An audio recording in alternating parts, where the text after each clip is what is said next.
Hello, everybody. Or should we be saying good morning, good afternoon, and good evening, wherever you are in the world. Thank you so much for joining us at the Cosmic Lounge. We've got a brilliant special guest this evening. Well, it's the evening where we are. Michael Christopher from the USA. And I've been really looking forward to speaking with Michael and getting his kind of take and view and perception on mediumship. So the subject tonight is going to be all about mediumship. I've seen and watched Michael several times, many occasions, over, I don't know how long now. And I really like, just personal thing, I really like how he perceives things in that kind of, not simple, I don't want to be disrespectful, but that easy manner of which mediumship should be viewed. So I've got a lot of respect for Michael. He also hosts his own shows, is an evidential mediumship. But before I start going on any further, I just want to say a lovely warm welcome to those who are watching. Please put your names or say hello in the chat to let us know that you're here, if that's okay. And we're going to invite Michael on straight away. So thank you so much. Hello, Colin. Hi, Michael. No, I like the term simple because that's how I keep it. I keep everything simple. I don't have the attention span to go too far into it. My ADD kicks in and I'm off in Never Land. So I had to maneuver it a little bit because as it came out, well, I had the thought simple and it was coming out of my mouth and I thought, hang on, be careful with that word. Nope, that's me. So I'm the same, Michael. It's the same. Great stuff. Michael, thank you so much for accepting our invitation and joining us, taking the time to join us. No, thank you. I know we've been trying to plan one of these for a long time. Yeah, it's like they should just forget all time zones and put us all on the same time zone, and we'll manage a lot better, wouldn't we? Yes. And America really kind of, I'm not lost with American time zones, but I can't keep track of them. So it's like I'm just going to leave it because I know there's Eastern time, Central, and Pacific. You know, and sometimes I don't know where you guys are located. It's like I'm just going to put the UK time, and that's it. Let's just do it. Well, it's we should use universal coordinated time. I'm an air traffic controller, so we use British. Well, it's the Zulu time zones, so everything's the same. So I wish we could just do that. I used to use the 24-hour clock all the time. Yeah, it seems to be clear. Because once you start throwing in, you know, AM, PM, and you go, who's AM, who's PM? Anyway, please say hello to everybody. Tony is here, and Brenda. Hi, guys. Thanks for joining us. Yeah, good morning, good afternoon, and good evening. Oh, my God, Tani, she's 2 o'clock in the morning. You're a trooper, Tani. Of course it is. She's in Aussie. Hi, Tani. 2 o'clock. You see, there's no sleep for the spiritual minds on the planet. No. Up scrolling late at night. Anyway, thanks for joining. So, Michael, let's go into it then. If you will, you're an evidential medium, and you've got a certain take on your kind of what you believe in mediumship kind of goes. But before we go step into that, I know you also host a show, and then you had a pause, and it's coming back now. Yes. So please tell us about it. Yeah. So, wow. So I won't bore everybody with my story about how I came into this. I'll briefly just talk about it. So over a period from about 1997 to 2015, my family and I went through just total chaos. I lost two of my brothers to complications from cystic fibrosis. My sister had her life taken from her. I'll put that kindly. And then I went through a kidney failure, dialysis, transplant. So again, through all of that, you know, it forces you to kind of look around and start questioning things like what's happening? Is there more out there? Which I did. I mean, I dove into books. I found John Edward, who's a medium here in the United States. And I remember thinking when I saw John Edward, how much comfort a mediumship could provide for people. And that was my first exposure to mediums. I'd never seen anything like it before. I seen John Edward, which set me, both my wife and I, reading everything we could about mediums, and I just consumed everything I could about it. And it's funny looking back, because the event that started this all for me, when that happened, I look back and it was like, that was the best informal education I could have ever received. Not knowing that this was going to be my reality someday, because that was never anything that was in my mind or on my mind. I was just a normal person going through life. And, it's funny how life can just throw you a curveball, and sometimes you catch it and you run with it. Or several. Yeah. Yeah. So it's funny how the evidential medium moniker came to be, because that was not my choice. Right. My very first class that I had taken years ago, my teacher at the time, her and I became really good friends, she's like, "You're an evidential medium." I'm like, "Okay, what's that?" And I don't even think I asked about what that meant. I was like, "Okay." I didn't know any better. And then as I started working with it and I started finding out what that meant, I'm like, "Oh no, that's what an evidential medium is." Providing, which every medium does. Titles are just titles. Yeah. And we all do the same thing. So, I kind of like push that aside. It's like, we're mediums, we bring through evidence. Everybody brings through evidence. So, take that for what it is. So I had to live up to that title. Michael, thank you for sharing it. I'm so sorry that you've had so much on your journey in that way. Yeah. It's your family, etc. It's incredible. It is. And, and I look at it too. Everybody is going through something. Everybody has gone through something. So it's not just, me or you. Everybody, that's what we're here for. I believe we're here to go through these tough times to learn, and I mean, to say I could write a book, I could probably write a series of books on just everything about that. Not only the events, but just the lessons I've learned from those events. Well, the pressure expands consciousness, doesn't it? It does. A pressure of that nature. I always believe all of us, a spiritual awakening itself is born out of pressure of some nature. It could be a soft pressure, mild, or it can be very, very explosive. Whichever one it is, something is triggered in the consciousness, and the consciousness expands just enough to open a door where we get a glimpse of the light. And it's like, okay, what's this? What's going on? And whatever, the respect I've got for everybody regarding their own awakening is amazing. And talking about John Edwards, because obviously he's famous throughout the world. I remember many years ago with John Edwards, before the internet, I'm going to show part of my age here.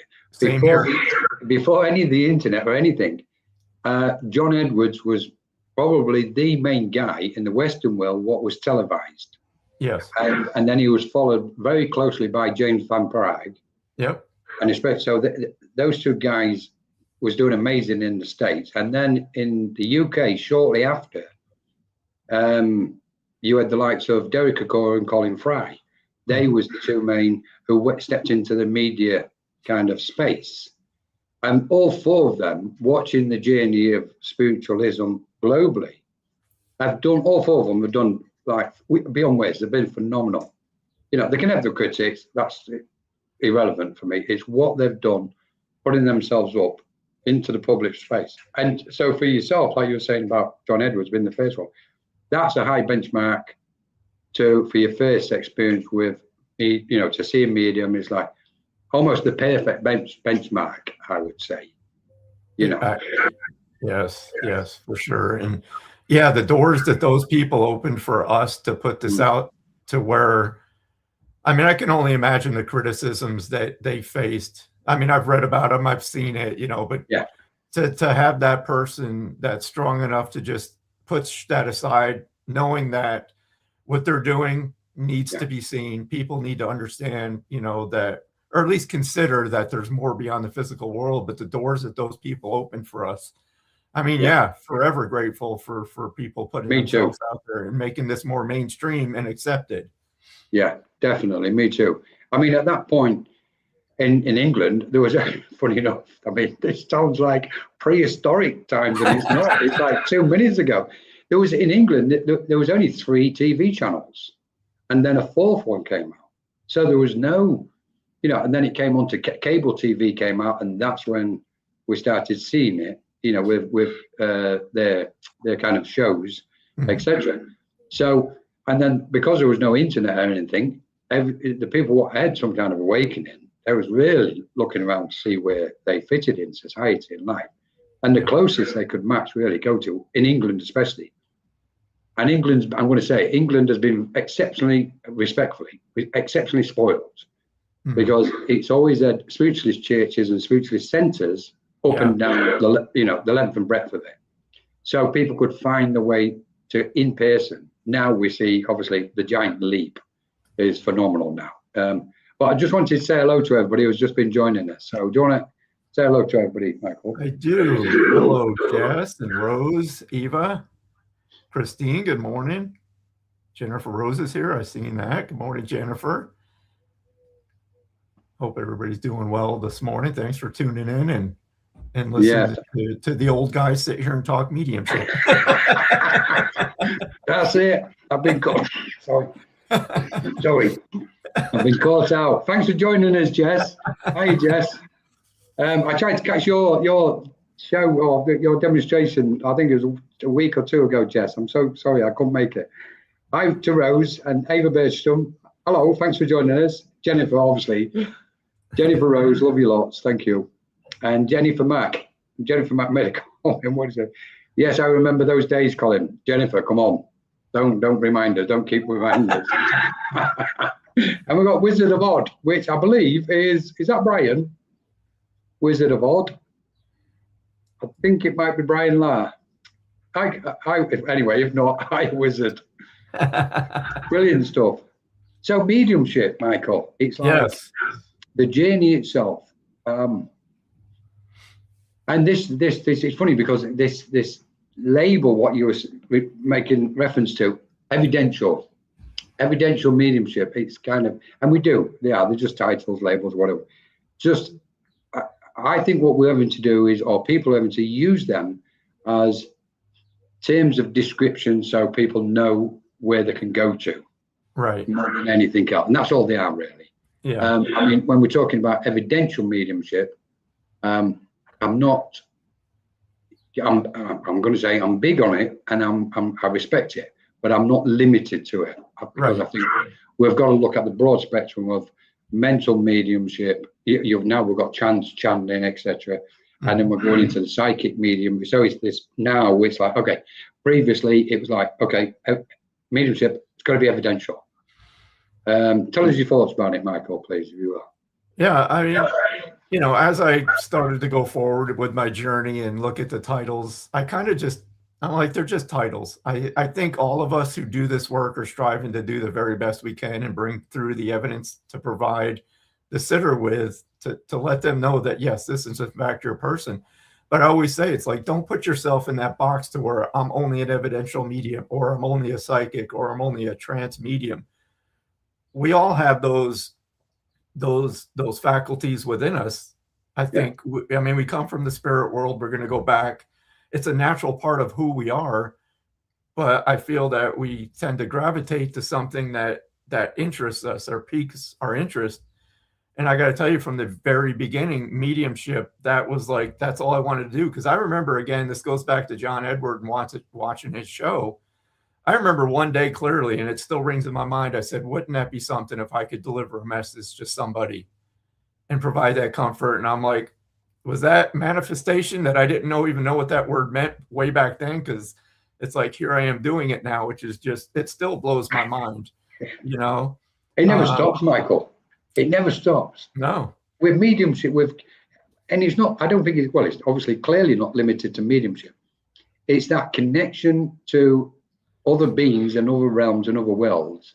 Mm-hmm. And it's got something for me personally, it's got something very profound, which it never gets boring. No. I've never been bored by this in all these years, not once. There's always a spark of excitement there. with mediumship, communicating with spirit, the healing aspect, whatever area or zone it is, it's never been monotonous to me. Oh, God. No. And it's amazing. It's amazing that that light keeps shining constantly all the way through our journey. Yeah, it's never ending. I mean, I still take development classes, occasionally, because for me personally, I never want to be at that point where I just plateau and I'm like satisfied where I'm at. I'm like, no, there's always more to learn. There's always a way to dig in deeper. So, I seek out these teachers that I know, or at least resonate with me, that are going to provide me with that ability to push me. I never want to be comfortable doing this work. I always want to be on edge. I'm a nervous wreck before anything I ever do, because like you said, which leads to it not being boring, because we never know what to expect. I mean, every situation, every reading's different. And that is frightening. And for anybody to step out in public and do this work, it's like hats off to you, because, oh my God. It's so true. It's so true. And I totally agree with you, Michael, as well, especially with that part where when I did one of the books which I'd written, but like not I had written, it belongs to spirit, of course, all of it. Mm-hmm. But there was a list of pitfalls.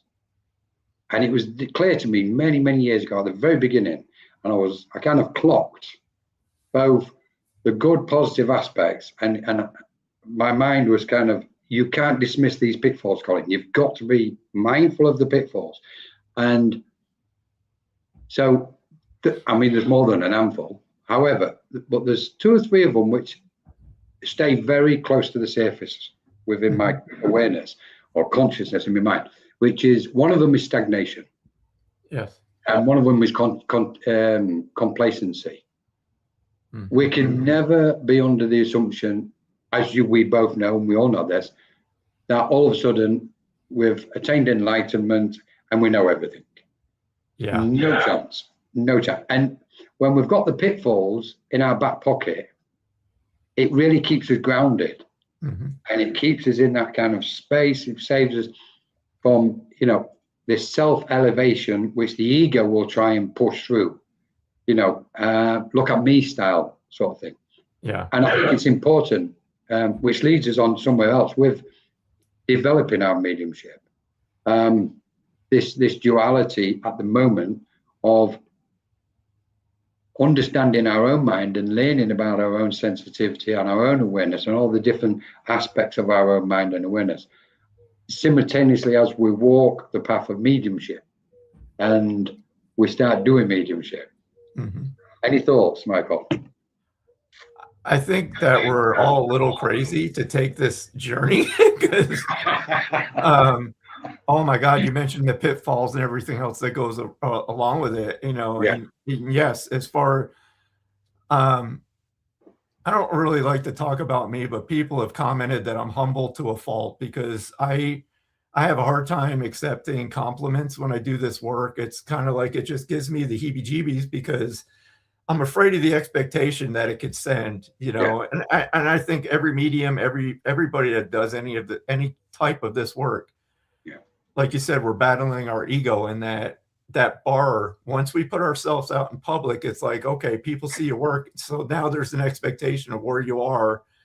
It's like, oh God, now I got to be at that level or higher the next reading and the next reading, and the complacency, all of that. I think you have to step back often and just look at yourself and just keep yourself grounded in that way, to where never be lost on what we do for people. That's the main thing. It's like, the main thing is giving comfort to those that have lost somebody. And 100%. Yep. And again, never letting yourself be stagnant. I just can't. I always have to be pushing. The stagnation, but I'm so guarded. I've always been so guarded against stagnation. I will not entertain it. And familiarity can turn into a bit of an enemy for us. Yes. It's so we kind of walk in this mentally. It's gymnastics, really. We've got a lot of mental gymnastics going on, because we know we're we're at a stage of evolution where the awakening and the shift of consciousness is happening, and these new aspects presenting themselves to us within us, the abilities or gifts, doesn't matter what we call them. Again, they're just titles and terms.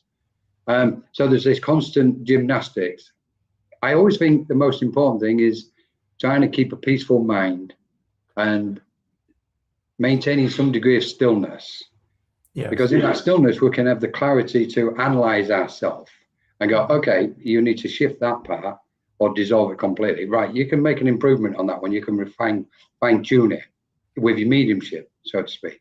Mm-hmm. And what I really love is when the mind does that, spirit really helps us. It's like they're coming close and go, right, we're going to help them. Look at them. We're really going to help this mind because it wants to, I want to say it wants to grow. It wants to expand into the light of its own awareness. And in conjunction with that, mediumship then really becomes it's like a cosmic dance, you know. I've always felt like I've been blessed because I've never really been nervous before a demonstration, virtually at all, ever. But that was because I had a specific experience before I came into mediumship where, you know, everything calmed and settled. So that's where that comes from.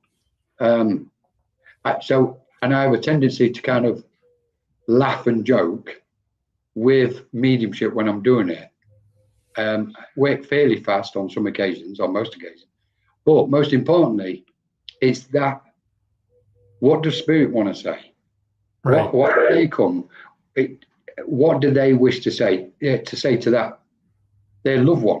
And I think it goes back to this evidential thing where, or what type of mediumship we do. It really doesn't matter. Right. It's about being used to somehow create a space for two loved ones, two souls, to come together in a moment and to feel each other's love again. Yeah. The rest is the human part.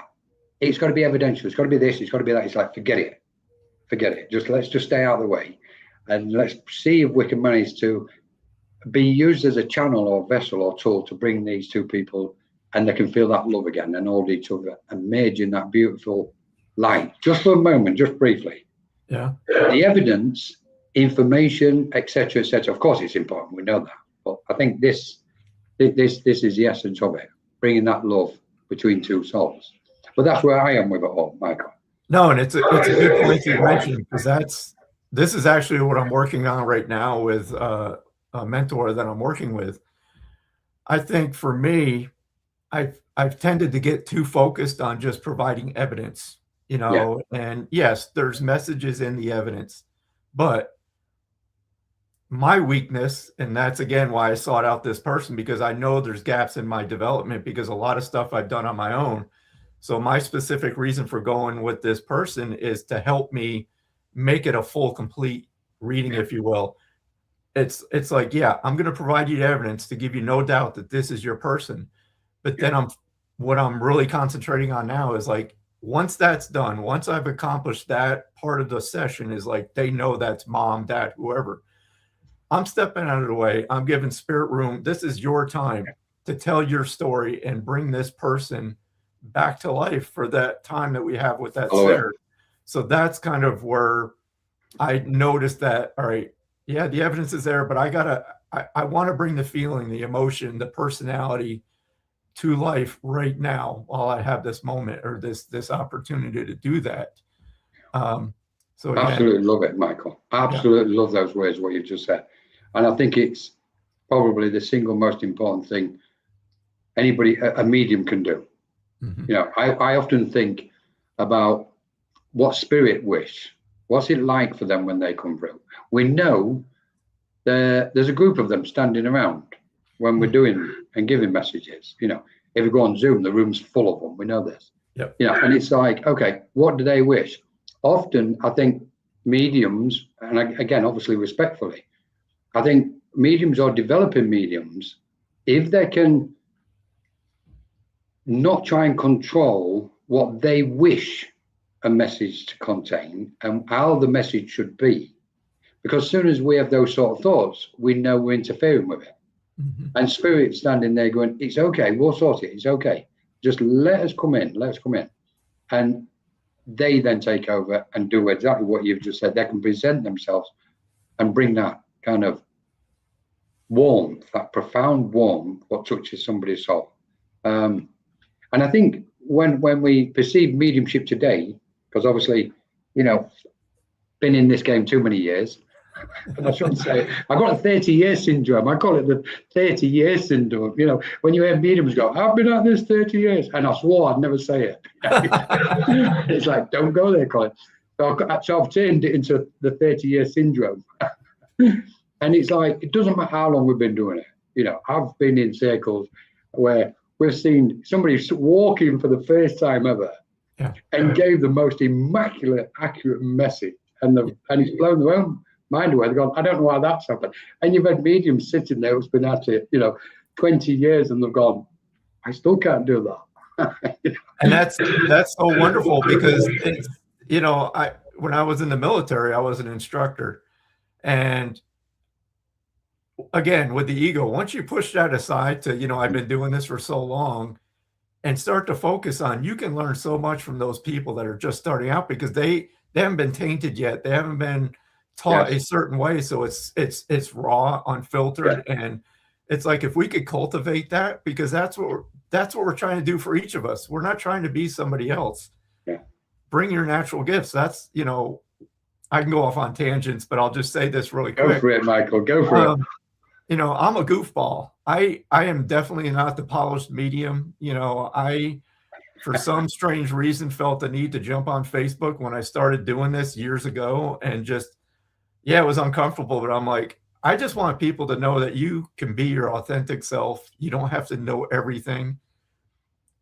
We want you to be you. You will attract people to you for your personality and the way you do things. And I think that's important when you do go through your development, is take those tools from those teachers, but you have to practice, and you have to put your personality into your work, because that's what people are looking for. We don't want carbon copies. No, we don't. We definitely don't. I tell you. And of course, it's like Spirit will use our, for those what maybe new who's listening at the minute and think, is it my imagination as a developer? It's like, yes, it is your imagination. Mm-hmm. And the reason why it's yes is because Spirit use our imagination. They put images into it and animate it. They animate the scene, etc. So, and I think this is down to some of the teachings. When we've got the basic fundamental foundations, then it's open season. Right. And it's like, okay, without, which you made reference to, Michael, without containing it and being placed in a box, it's like I'm choosing my words here. It's like treating every demonstration or message as if it's your first time. Like it doesn't matter how long you've been doing it. It's like, Spirit's in, bang, let's trick the light, fantastic, let's go for it. That's where I come from on all occasions. And the magic seems to work. As soon as we've got those restrictive, preconceived ideas and thoughts, when we're approaching mediumship, we're going to lose so much. We've contained ourselves. We're going to be limiting ourselves. And Spirit, again, this constant, the intelligence of Spirit, I've got plans to have a conversation at some point in the next few months about the intelligence of Spirit, because we spend a lot of the time talking about the way we develop and what we wish and our mind and how it works and function. And I'm really waiting to have a conversation and go, okay, let's talk about the intelligence of Spirit. What's their thoughts? How do they perceive what we're doing? In what way are they wishing to inspire us, and kind of just throw that out into a space at some point. And then this way, what we're looking at is that expansiveness, and go, okay, let's just let go of everything and just let them come through. And we can learn the basics, we can learn the foundational stuff. Right, got that. All they are really a signpost, just to, they're like guardrails in a way. Yeah. It's like there are guardrails, so we don't kind of fall off this side or that side, or go over the top too much, etc. That's what they are. But I just want to say hello to everybody, because I've got some thoughts, and How you doing, Tanya Fox? Haven't seen you in a while. Hi, Tara. Hi, Tony. Ashley. Hi, Tanya. How you doing, Tara, is Ash? it? Yeah. Thank you for No, joining us. but you're right. Yeah, Yeah, with the sessions though, it's like, yeah, we just, and we're trying to express that soul's personality. yeah, So again, it's like, yeah, we have to move ourselves out of the way and just yeah, let it come through. Those aren't our messages. We don't need to understand them. We shouldn't have to. I think that's when the communication fails. When we try to understand what does this message mean, it's like, that's not for me. It's for the sitter. So just let it go. And I say this, and I swear I'm going to make a T-shirt out of this one day because I say it often. If yeah. if the person in spirit shows me a pig riding a pony, I'm going to talk about the pig riding a pony. I don't know what it means. Don't care. That's the message for the person. So again, it's like those tiny, and I know, again, for me personally, I have to just suppress that ego. I'm not trying to make those ta-da moments. I don't want my mind to think I have to have this big, grandiose, message. Sometimes the most, to me, insignificant detail can make the reading. That's all that person wanted to hear. It's like, I talk about this. So I talk about one of my brothers in spirit who he came back from deer hunting and he was unloading his gun and one of the rounds went off into the garage. He ended up shooting a hole into my other brother's Corvette. So I always say when my brother comes through to, one of the various mediums that I know, once they start talking about a deer rifle, I already know that's Jason. I know the story. And I mean, again, if I went for a reading for me and somebody brought that up, it's like, I know that's Jason. You don't have to say anything more. Straight away. It's true, isn't it? It's so true, Michael. Them what are seemingly insignificant points are the priceless ones. Yeah. The absolute, and it's a classic. It happens all the time. There's been so many occasions I've finished a reading, or about to finish it. I'm just about to walk away or pull away from it, and Spirit's just dropped that last thing in, and I've just thrown it at the person, and the person's just gone, "Are you kidding me?" Yeah. Or they've ended up crying there and then, or just the mouth is just a total expression and should be, photographed and filmed and plastered all over Facebook, sort of thing. It's like, what? And you go, this is how spirit works. So, I mean, one of the, I'll just share this really quick because this is one I'll never forget. This is when I think this is years ago when I just started doing like in-person events. And I'll never forget this reading. I was bringing through this young man that had passed away from a motorcycle accident, and there was evidence. I mean, I could still remember he was telling his mom how he used to tie his sister's hair to the chair. So he would tie her to the chair by her hair, things like that. But I always tend to ask like the person in spirit, it's like, what do you do to let your person, like in this case, what do you do to let your mom know that you're around? I no sooner got that thought out to him and he says, I fart. And I was like so taken aback because I was like, I sat back and I could not stop laughing. I was like, hold on. Every time I went to talk about it, I would start laughing. I was like, okay, I'm going to try to say this nicely, but I can't. And I said to her, I said, I just asked your son what he does to let you know that he's around. And he says, I fart. Her jaw drops. There you go. She looks back to like the second row and there was a lady that works with her. She goes, I knew it. She goes, I was in my cubicle at work the other day and I began to smell this sulfur smell. And she got up and she's like, who did that? Nobody else could smell it. So I was like, there you go. Never be surprised by what they're going to tell you. It's interesting, isn't it? Because it's like we've got an encyclopedia of words and knowledge and terms on the planet across the board. And spirit will pluck any one of them out of that and use it as it needs to give evidence. I always think the best demonstration, to be honest, is when, and these for me are by far easily the best ones, where spirit will use, if we allow spirit to step in, they will use the whole space. They'll use our evidential mediumship, they'll use the psychic energy, the mental, the emotional. It's like they'll just use the whole, and they'll use the emotions of the people in the space. And when spirit step forward and use that, using any means possible, once we've allowed them to move to one side, it's a dance. The demonstration is a complete dance. You know, it's majestic. The vibration's up and it stays up. And they'll just use, like the way what you're saying here. It's like, doesn't matter. That's the evidence. That's the proof. I'm giving it. End of. You know. Yeah, absolutely. I just wanted to, go on. Sorry, Michael. Oh, no, I was just saying, and for that evening, that raised the vibration because they got everybody laughing. And I always say, it's like, that's what they want us to know. They want us to enjoy it. It's difficult. It's difficult to live without that person here in the physical world. We'll never get over that. We never will, and we never should. They're always a part of our life. But in those messages where they get us to laugh, it's like, that's what they want. They want us to enjoy the time we have here. And by getting us to laugh, it's like, that's to some of those coming through. It's like, that's what I wanted for my person. I want them to laugh again. So they do stuff like that. Correct. To like shake it up. I love it. I love it. Absolutely. Well, the thing is, we know life is very serious at the minute. It's horrendous at the minute. We know somebody who's lost somebody with respect are in profound pain of almost unimaginable energies. We can't fathom it unless we've experienced it ourselves.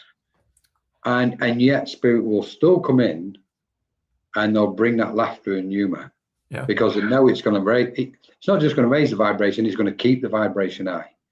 You know. And I wanted to come to have a look at Tony. Hello, thank you for joining us, everybody. Please put your thoughts. If you've got any thoughts or questions or anything, just Tony. Does the spirit ever take over when they really want to come through? Example: hope to hear from child and mum pushing through. Hope to hear. Let's have a look. What we've got here. Does the spirit ever take over when they really want to come through? Example: hope to hear from child and mum. Right. I think I've got that. Yeah, Michael, do you want to respond to this? Yeah.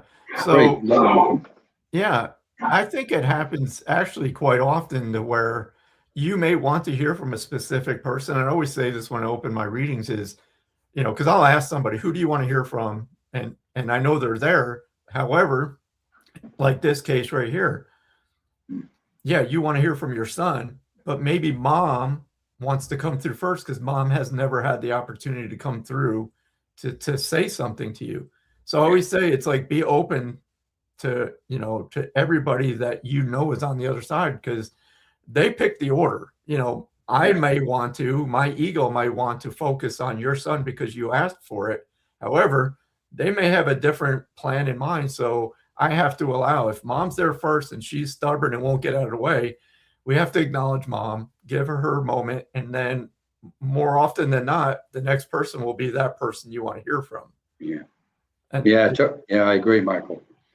Yeah, thanks, Tony, for that question and comment. My take on it is same as Michael's in one respect. Once the signal goes out that there's going to be a reading or demonstration of mediumship, then those family members and loved ones in the world of spirit, most of them or many of them will then be in attendance. They will come and they will be in attendance. And then what we're looking at is if a medium goes to the person, the recipient in this case, let's take the classic as a demonstration of mediumship, public demonstration. So you got the medium standing there, he's gone to a recipient, and instead of just having one person behind him coming through, a discarnate soul who wants to communicate with their loved one, there's 5, 7, 10, 15 of them. There can be any number at any given moment. So then it says to us, okay, look at a demonstration of mediumship. And if you've got 30 people or 50 or 70 people in that space, imagine how many family members are also crammed into that space. Now the medium then, going with the flow, will take the first one, will relay the first piece of information. And especially, and this is my personal experience, I will, when I sense that first initial connection with, and it could be a mother, father, son, daughter, doesn't matter. Once I've sensed that initial connection, then I'm also consciously on a different frequency aware that there are others in the family who are standing around me, ready to try and put their thoughts to and offer it to the recipient. So they can kind of, and it's funny because this leads to doorkeeper area. Does the spirit ever take over? When you're thinking about taking over, Tony, hopefully we're going to get this right. The way I'm interpreting what you're saying. When they're taking over, do they actually push through in front of everybody else? Yes, they can. But it's all done in good faith from the other side, and it's allowed. They're all working together. They all know what they're doing. And the doorkeeper of the medium is there solely to enjoy mediumship, to protect the medium from anything what might be overwhelming or too overwhelming for the medium. And then it's left up to the medium to allow that spirit to come through as strong and as clear and as deep as the medium then chooses. Mm-hmm. And that's why sometimes you'll sense where somebody's communicating and the message is a bit kind of distant compared to somebody where they're a bit closer and it's the mediumship starting to become clearer until somebody's kind of a spirit is stepped really forward, the medium's allowed them in, and then they're conveying real beautiful information. So there's variations, and it's all to do with frequencies. Brilliant. Thank you so much, Tony, for the question. We hope that answered it. Thank you, Michael. I want to say hello to Cheryl and Ashley and Wendy Lee and everybody. If anybody's got any more thoughts or questions, please put them in the chat. I just want to say on this note, while we're at this point, we have got a mediumship Q&A coming up, specific Q&A. Spirit asked me to put a Q&A on about a week and a half, two weeks ago. And Jennifer Rose has gratefully accepted the invitation to do it. So if any of you guys have got any specific questions about mediumship, we're going to be doing a Q&A specifically on that. So you'll be able to fire away with all your questions. In the meantime, I've got a couple of things which I'd like to bring up, Michael. What do you think? What do you think? I wrote a couple of questions just in case. What do you think is, I don't want to say most important, but what do you think is a very important aspect for somebody, for in mediumship, for whether somebody's developing or whether they're already doing mediumship? I would say first and foremost, you have to understand that this is real. There's a difference between knowing the spirit world exists and believing that the spirit world exists. I know it exists. And I think it's important for us to get to that point, because what's the one nemesis? What's the number one nemesis for us as mediums is trust. Trusting that they are there, trusting that they're gonna give their sitter exactly what they need in that moment. So I think it's one is getting hold of that ego, pushing it aside. The ego is important. Don't completely try to get rid of it, because you never will. But I think building that trust, if you can get that from the beginning and understand and know that this is real, know that the spirit world exists, I think that's like a huge, because we constantly battle that through, no matter how long we've been doing this. There's still that 0.001% that is this real? That's always in the back of our mind. Is this real? And truthfully, none of us will know until we're there. Yeah. That's my personal opinion on it. Yeah, that's the interesting part, isn't it? Yeah. What if you've got about 500 million mediums around the world and they're all wrong? Exactly. It's like, oops, what happened there? Tani, let's wish. Can everyone send a big happy 10th birthday to my precious little, I think she means Prince, Corbin Rain. We can. Happy birthday, Corbin. Happy birthday. I hope you have a great, hang on, it's about 3 o'clock in the morning over there now. Yeah. In Australia. Happy birthday. Bless you. Thank you. I hope that answers your question, Colin. Yeah, of course. The thing is, Michael, I'm like, which I couldn't put the most important because it's like, what is the most important? Nobody's going to be able to answer that. There's so many aspects to it, isn't there? So we can just answer with something what we consider important. Even I couldn't. I'm like, what is the most? What we got here? Colin, you remind me of an old friend who passed away. Oh, thank you so much. You've just brightened my day up, Tanya. We talk about this subject. Do you have anything to say to me? Does he have anything to say? I remind somebody of somebody who's passed away. I haven't quite dissolved to that point yet, Tanya. So I do want to go back to Ashley because she asked the question about what's one tip you would give to deepen your mediumship. Yeah, I've spotted it. Yeah. I'll give my take, but Colin, I'd love to hear yours on this too. But I think one tip, again, building that trust with spirit, and putting your human as far out of the way of the messages and the communication as possible. And that's to me, it's a never-ending journey. We're constantly, again, that's why I take classes still, because there's always that opportunity to dig deeper and deeper and deeper and fine-tune and refine your work. But I think to deepen is say the first thing that you're feeling or experiencing from spirit. Don't try to analyze it. Don't try to interpret it. If you feel it, see it, hear it, no matter why it comes to your mind, say it. Yeah. Say it. Great point. Yeah. Yeah, great point, Michael. Totally agree. It's important to go with the flow immediately.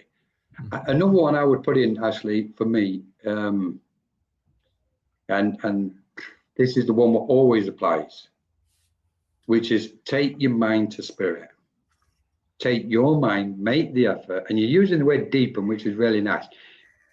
Going deep inside your own awareness, because as we go in deep, what we're doing is we're moving beyond the gross earthly conditions and frequencies.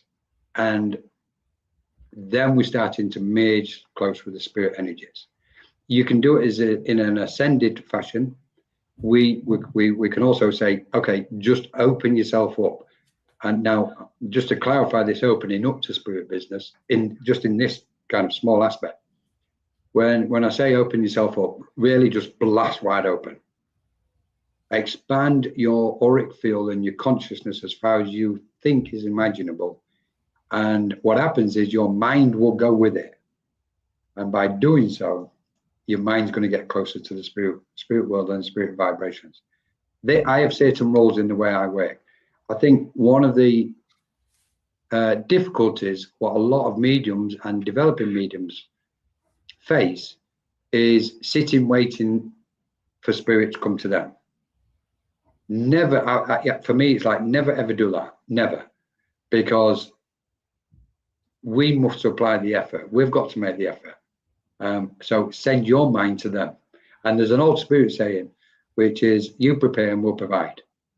If we prepare our mind, and it's funny because this leads to the next question with Michael in a minute. If we prepare our mind and our awareness prior to any reading or demonstration, really send our mind to the spirit planes. You'll see them. You'll measure them. They will step straight. The more our consciousness is open, the more it becomes. There's a refinement to our sensitivity, what takes place, and we can sense and really fine tune our mind and consciousness to the spirit, to the soul, or those souls on the other side what are coming through to give the message.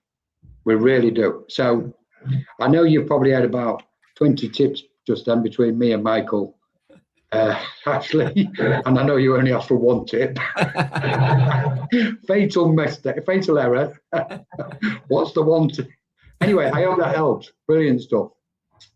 Thank you so much. So on to the next part then, Michael, or me. Yeah. Let's chuck this one in.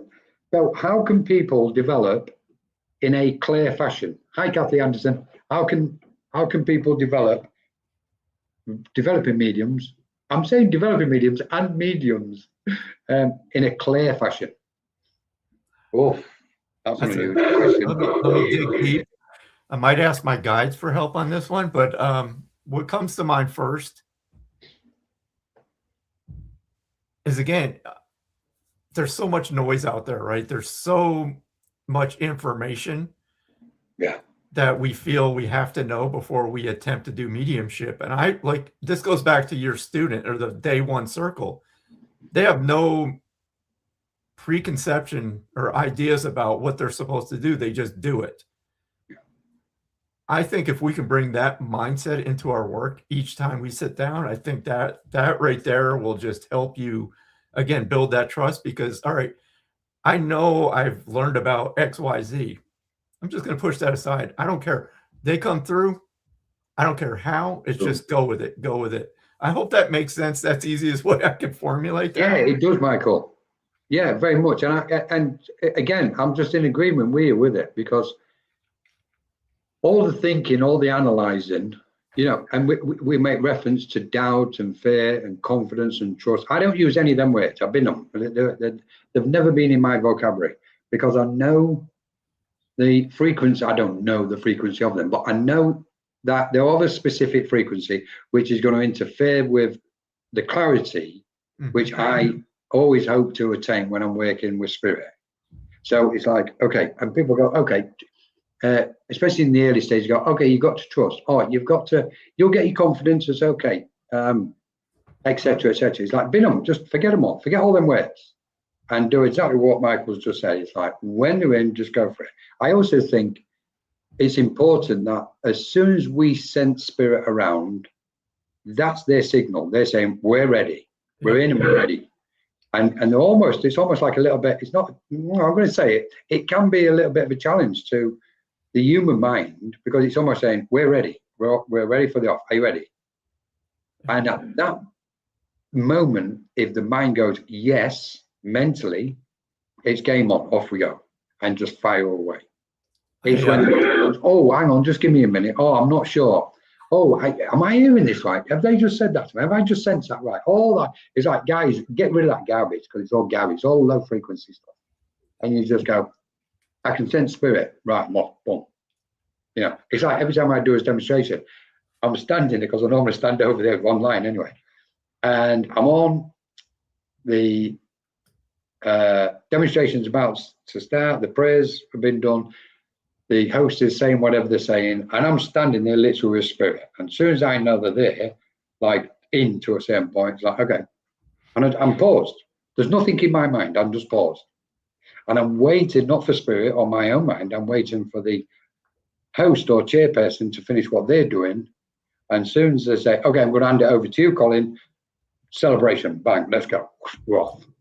Yep. So I would say to anybody, if they really want the clarity, of course, there's another aspect where we can say, do the letting go process, let go of conditions, etc. But that's not the primary factor with mediumship. That's something else, but it does help and assist mediumship. It's that clear mind, having that empty space, that void where there's nothing there, and spirit just step forward and go, here, look, there's a piece of chalk there, there's a board, off you go, start writing. Yeah. And trip the light. I just thought of another thing, and again, everybody's got their process. So whatever you do that works, do that. Again, I'm just sharing my experience, but I remember in the very beginning, I was taught that I had to meditate before each session, and I was like, I don't know any better, so that's what I did. But again, I'm very impatient. I have attention deficit disorder, so I'm like, I have very short attention span. And I remember clearly one day I'm doing this meditation, sitting here, and I feel my brother come in. And he's like, "We're waiting on you, dude. If you want to do that, we're already here." And I remember visuals of him standing in front of me doing this, like, "Hey, I'm here. I can see you." And I'm like, "Oh my God." So again, it's like, once you think of the spirit world, you're connected. There's nothing else you have to do. And I remember this from another teacher of mine, and this I'll never forget too, because it was so funny, because it was actually a question I asked at the very beginning, because I was like, okay, I'm connected.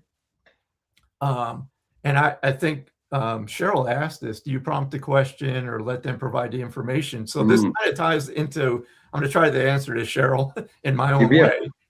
But I remember thinking, it's like, well, the spirit's give me this information. And my teacher's like, well, yeah. I was like, can I talk to them? She's like, yeah. I'm like, wait, I can ask them questions? She's like, well, yeah. You send them a thought, if you choose to do that. The other analogy is like, think of this. So, and this is another block that people have. So they feel the person in spirit with them, right? And they sit there. And so you're waiting.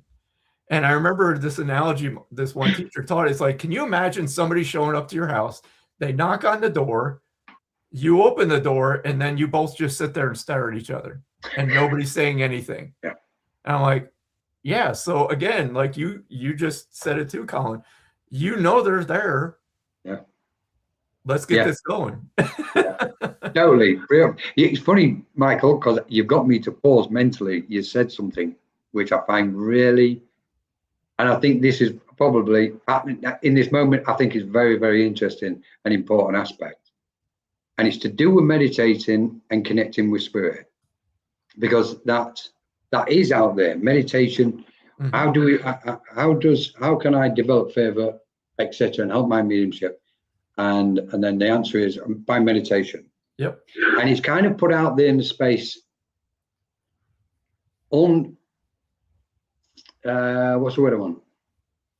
Maybe it needs more clarity to it, because the two don't match quite together as it may appear. And you've just highlighted it so much, Michael, I think. When we're thinking about meditation in the form of preparing to work with spirit, the meditation is prior to the demonstration, it's prior to the reading. And it's just like Michael's just said, in that moment when spirit is there, your meditation's finished, it's time for work. Yeah. The connection, whether the meditation has helped or assisted it, the connection has started. So then it's time to go, okay, let's get on with it. And I think a lot of people misunderstand how meditation it being a benefit for mediumship or their mediumship development. Might be thinking there's an overlap. I've got to sit and I've got to meditate. Well, yeah, they're in. And like your brother said, oh, well, we're ready. Are you going to go for it? Brilliant point that was. It's funny, I wanted to go to Cheryl's question as well. So if we may. So now this is an interesting question, Cheryl. So do you prompt the question spirit or let them provide the information they want you to hear?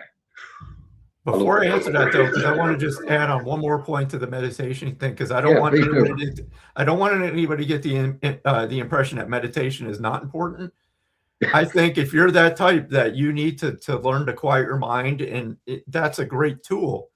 The point I'm trying to make is it's not necessary in order to connect. It's just like, I look at it like this, like me and Colin sit down to talk. I didn't have to meditate in order to sit down and talk to Colin. The screen is on, we're talking. That's the same way I envision spirit. It's like, we're talking now. I'm not meditating. Now, I may have done it before just to relax, but it wasn't necessary for me to sit down and have a conversation with Colin. And that's kind of how I interpret the same thing with spirit. When it's go time, I know they're there. I feel them. Let's go. So I just wanted to press that, because I didn't want to be thinking you don't have to meditate. If you do what works for you. Whatever helps you, do it. Don't let anybody ever tell you that you're doing it wrong, because nobody has all the answers. Yeah, this is a great point, Michael. It is.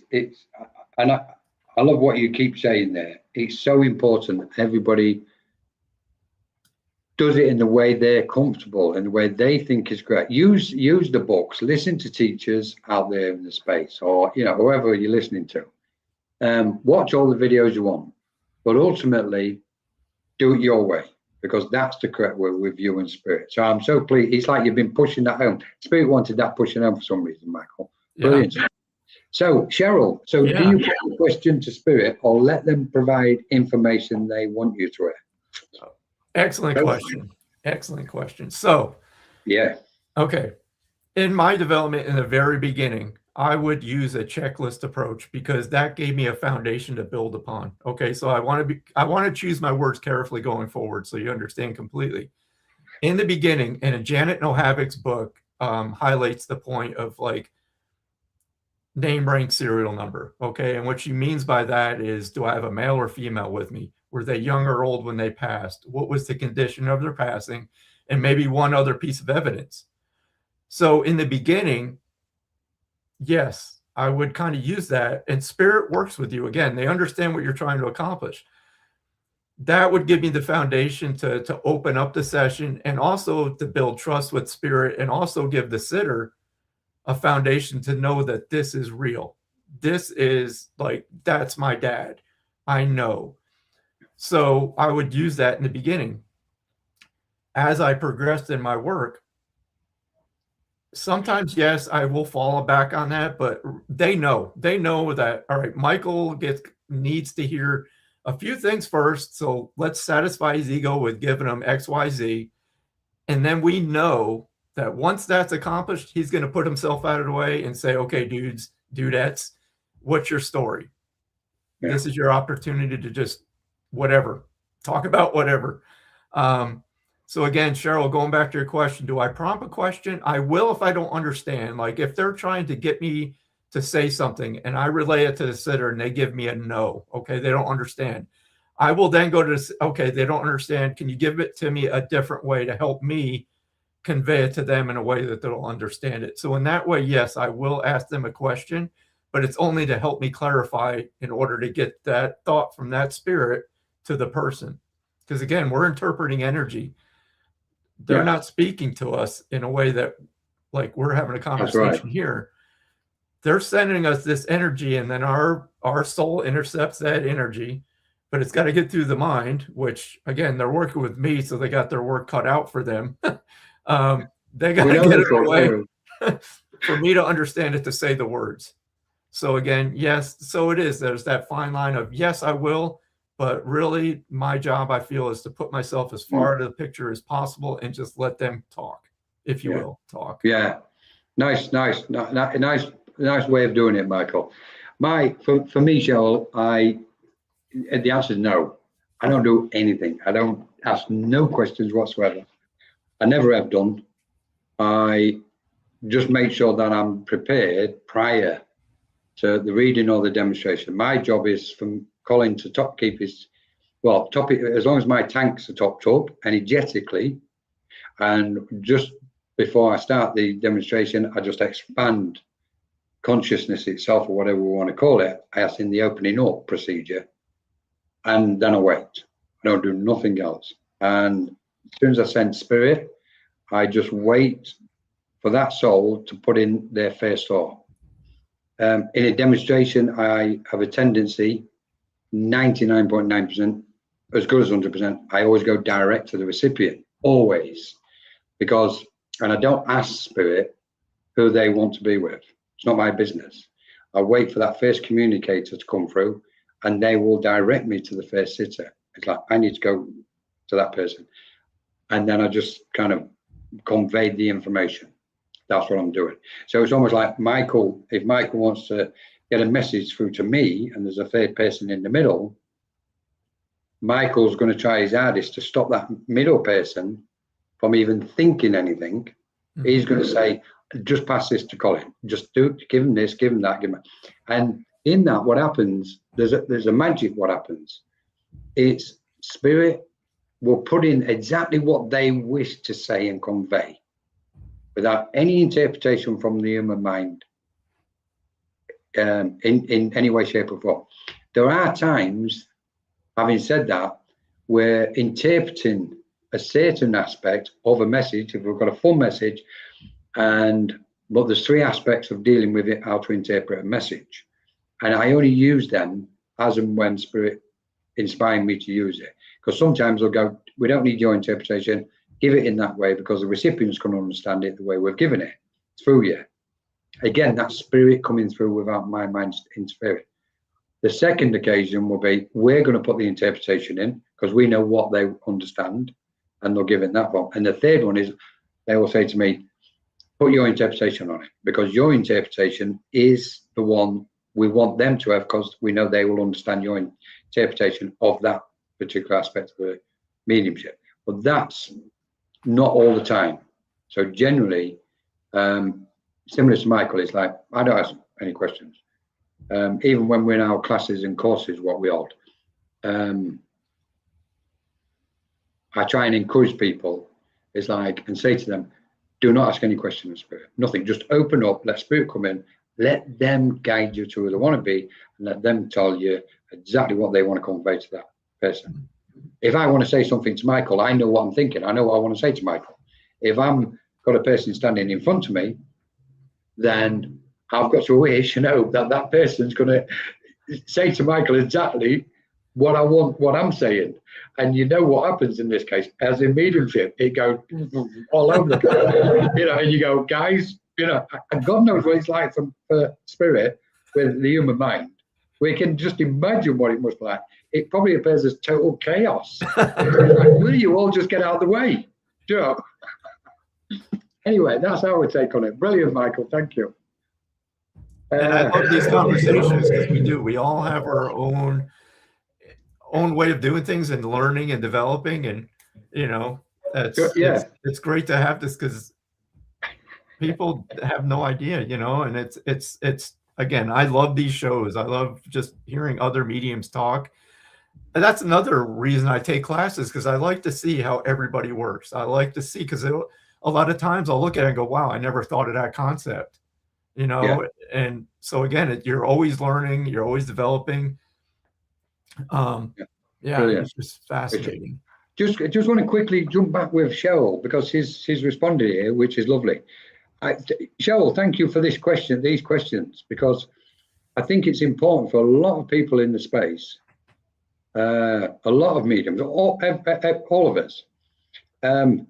This question, what you've put in here, just a thought, if you get stuck with interpretation, a question might help. And I would say what Michael's just said, go with what you think is best, go with the way you work. Now, for me, interpretation breaks down to 3 aspects, which I've just kind of put out there in the space. Either the recipient will interpret it the right way, or spirit will give their interpretation, and the last one spirit will ask us to interpret the message. That way, we're still not even asking a question. Right. Which it's all active up here in that nanosecond, that split second, and people in the congregation or the demonstration or the audience, they're not aware what's going on in this space around you and your mind and consciousness with spirit. So it's just a question, okay, I'm just going to pause. And they will just go, okay, give it this way. And we just let it in. Ah, right. Then the recipient can then say, oh, yes, I understand that. I like the way, you know, I get the way they've just said it because that makes sense to me. And Colin's not interfered with, he hasn't done anything. He just press pause and let spirit do their magic. Yep. If that makes sense. Again, we're back to when the human mind steps in, we're in trouble. Yep. There's a thing called contaminated clairvoyance. And we in a humbling fashion, 99% of mediums contaminate their clairvoyance because we put our own thoughts into that stream of consciousness where spirit just want that river to flow. And in that stream of consciousness, they're just dropping the information in. As soon as we step in and put our mind into it, we're building a dam. And then there's a concertina effect behind it. And spirit's going, don't build the dam, just keep out the way. You know. Anyway, we can go on forever with this one, can't we?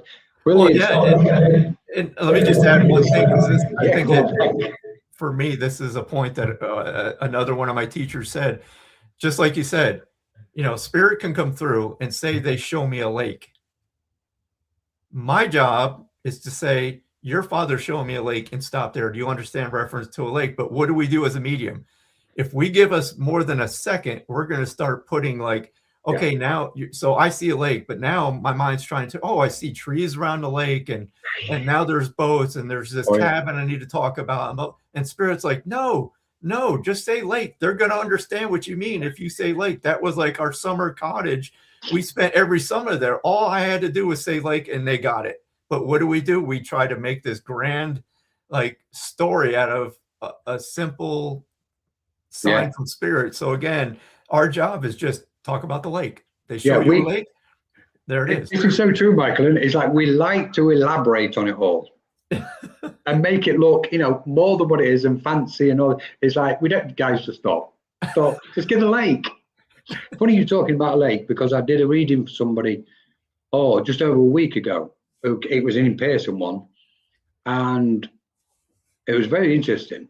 The spirit had obviously come through, was in conversation with this couple, and spirit showed me a lake, or what appeared to be a pond, more than a lake.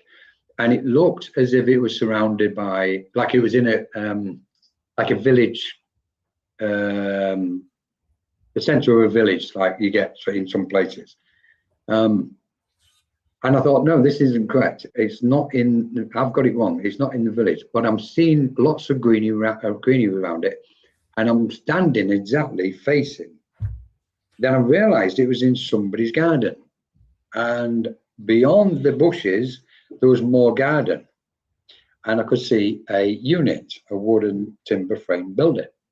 And it all kind of locked into a therapy space or spiritual space. So I was telling this couple this information.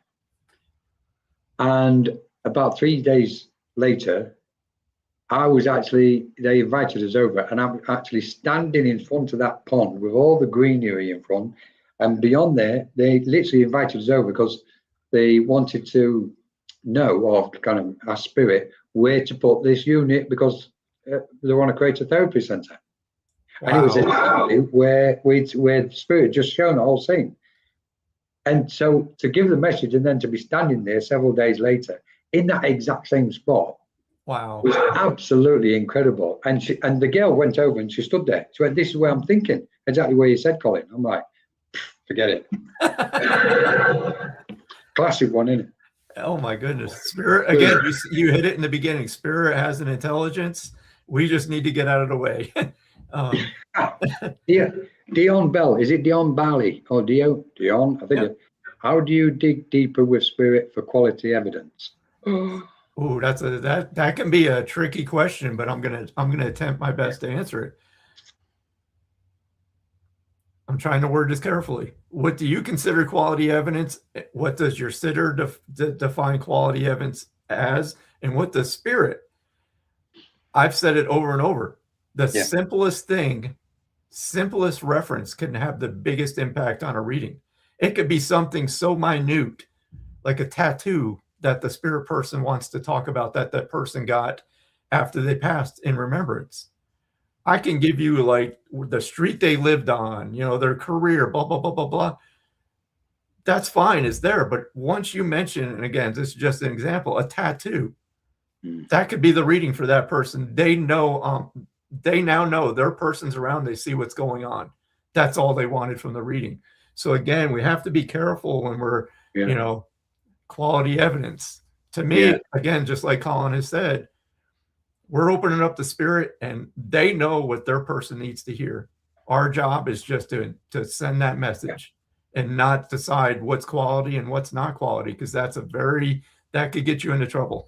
Yeah, it can. I agree with you, Michael. That was a good point, I think. And thank you, Dion, for the question. A really good question. I thought you was in Bali, but you're in Scotland then. Or are you in Bali but you are Scottish? Just kidding. You know what I'm saying. So I totally agree with, especially with this quality business, this quality. Just on a kind of note surrounding that one. Is it Dione? There's always been this thing that in mediumship over many years, it's about quality, not quantity. So straight away, what we're doing is we're separating and interfering what should and shouldn't be taking place. Now, can't help it, sorry, but I'm a bit of a rebel where normal rules are concerned. So I have a tendency to give quantity, and the quality can come in that quantity. So we have to be, like Michael said, we have to be very, very careful, because we're getting into a bit of, territory when we're trying to say, well, it should be quality, well, it should be quantity. It's like, forget it. Exactly what Michael says. Just give what you're getting, because the simplicity, try and bear this in mind. I don't want to come across as patronizing, John. Bear this in mind. Spirit have a perception and understanding and wisdom of simplicity which is far greater than our sense of simplicity. A spade is a spade. A rose is a rose. A lake is a lake. And it's like, okay, that's what I've got. That's what I'm going to offer. And then what happens is, as we get into the momentum of giving individual pieces of information, one of the next stages is that information starts getting joined together like the links in a chain. And as the links begin to form, so the chain begins to form. So from that stream of single pieces of information, everything starts flowing together. And the quality and quantity will come according to how spirit wishes it to be, if that makes sense. So in that, the idea is to get your mind as close as you possibly can to spirit, because they always know best. We're the children in the classroom. The teacher or the scientist or the lunatic stood at the chalkboard is spirit, teaching us how to do it. So we've got it in a way, and I'm trying to be as humble with this as I possibly can. We've got to know our place and where we are at the moment. That's not diminishing that we are cosmic beings and phenomenal beings of light, because we are. But we're still in that infantile state of awareness at the minute, especially where mediumship is concerned. And until we can get as close as we possibly can to the spirit vibrations, i.e. vibrating to the same frequency as theirs, then the journey is going to be kind of mixed with various aspects. Oof, hang on, I just went on one. You could have stepped in there, Michael. And just, no. I love listening because, again, your experience. I mean, you've been doing this longer than I have, so to me, it's about learning too. That doesn't mean anything. But again, I reflect back on I went live last week, and again, this is highlighted a point I made earlier about if they show you something, just talk about that. Like this person in spirit showed me a rose. Yeah. Now I can say, yes, I don't interpret much, but usually a rose sometimes can mean love. Okay. But I forced myself to just step back from that and say, okay, your person just showed me a single rose. Do you understand what this means? And she said, yes, my person's remains is with that rose from the funeral. That's all I had to say. That right there validated that they know about that reference.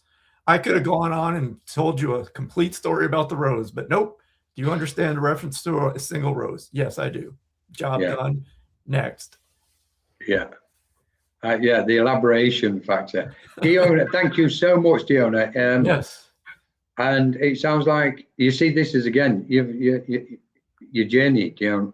Sorry to hear what's about your journey and your nephew. This is it, isn't it? It's like you were saying about your story and through your journey, Michael, earlier with your family, etc., etc. And it's true. It's everybody's got a story to tell. We know this, all of us, and that's again that is an aspect of the oneness of who we all are. Nobody's got the monopoly on pain or suffering, because everybody's got some form of pain and suffering going on within them. So thank you for sharing it, Dion. Yes, Dion. So I think we're going to be drawing to a close, Michael, if that's okay. Yeah. Brilliant stuff. Any final words you'd like to share with us? Where do you start? I think just going back to like the beginning again, and, with this work, don't lose your identity. Again, don't try to become a carbon copy of somebody that's already out there. The world needs you for you, your personality, your, the way you deliver, the way you speak, the way your mannerisms are. We need that. We don't need somebody else. And I think it's so easy for us to want to emulate our teachers and compare ourselves to other mediums out there. And that's a trap that you're going to fall in, probably like everybody else. I used to compare myself, and then where that would leave me is sitting back on, I don't have any right to be out there because I'm not as good as that person. You got to, if I can save you time by not doing that from the beginning, do it, because that's a trap that just brings you into that feeling of defeat and forces you to step back. Never compare yourself. You're going to deliver, you're going to develop the way you develop. Just keep pushing forward. That's I could go on and on, but Brilliant. I'll just leave it at that. Yeah. So, no, thank you so much, Michael. Absolutely brilliant stuff. Yeah, authenticity. Yeah. That's what it's about. Don't be a clone to anybody else's development. And definitely, like Michael said, please, whatever you do not compare yourself. Forget the word comparison. Do not compare yourself to anybody in any spiritual space. It will go against you and it will bring you down. Raise yourself up. And we're now in a community now, what is really starting to support and raise each other up. And I absolutely love it. Yes, there's other aspects going on, but if we give that attention and our mind goes in that direction. Amazing, Michael. Just quickly before we go anywhere else, you've got the start of your show with Jennifer. It's coming back up. Jennifer Lee, sorry. Yeah. When does that start, Michael? We're talking with Kelly right now about getting it going again. But yeah, we took a couple months off. We had other things going on and just felt like, well, let's take a break and give people a break from us. So we were just talking the other day, and I was like, we decided, let's do this again. So hopefully really soon. Soon. Great stuff. Yeah. And we can, I think we've got there we go. We can, anybody who wants to make contact with Michael, is that the correct information? I think it is, Michael. It is. Thank you so much. Yes. Yeah, brilliant stuff. So please get in touch with Michael. Yeah, go on, Michael. Sorry. No, I was going to say thank you again, Colin. I'm glad that we finally were able to get this together and for us to talk. And I think we definitely need to do this again. I was just going to say, hopefully you'll come back on to the Cosmic Lounge once more. Absolutely. I can see us doing more stuff, I think. Yes, if I may, I'm just going to make a couple of notices. First thing is I'm going to say thank you to Ava for hosting behind the scenes, because me, if I'd been left to I would have ejected both of us by now, Michael and one of them. So, and thank you to Jennifer Rose for also putting this onto our sites. Jennifer, we love you lots. Thank you so much. I want to say hello to Arnie Layton. Hi, Arnie. Speaking of Jennifer and Arnie, we've got a round table coming up. So we're just sorting the dates out. We're going to start chewing on some fat or some meat, whichever way you look at it, about what's going on in the world, ETs and disclosures and anything else. So if you're a bit shy, keep your head under the covers. If you're not, then jump out and chuck your thoughts in with us. That's going to be that's that one. We do have on Menorca Consciousness Group, we've got a new mediumship course for beginners and intermediate stage. I hate using the word beginners and intermediate, but it's the only way I can explain what that course is going to be. That starts next month. We've also got, Kelly will love this one. I'm absolutely, since I came into spiritualism, I've been big on spirals and energies, and they are such an important part and aspect of our reality, internally and externally. What's this? Claire Louise, love this. I gave someone pink lorry just as it was given to me, even though strange my mind. She came up after her and said Spirit Connection was connected to a company, pink lorry. Fabulous talk. Brilliant, Claire Louise. I'm so see, pink lorry. There you go. Rather you than me. I want to give him pink lorry. I might have done it with some paper arts. Anyway, Rish. Hi, Rish. Thanks for joining us. Lovely to have you with us. Yes, please check out Menorca Consciousness Group and Etheric Web. For this, we've got a spiral. I forgot the date. I'm sorry. We're looking forward to Jennifer Rose, Q&A, etc.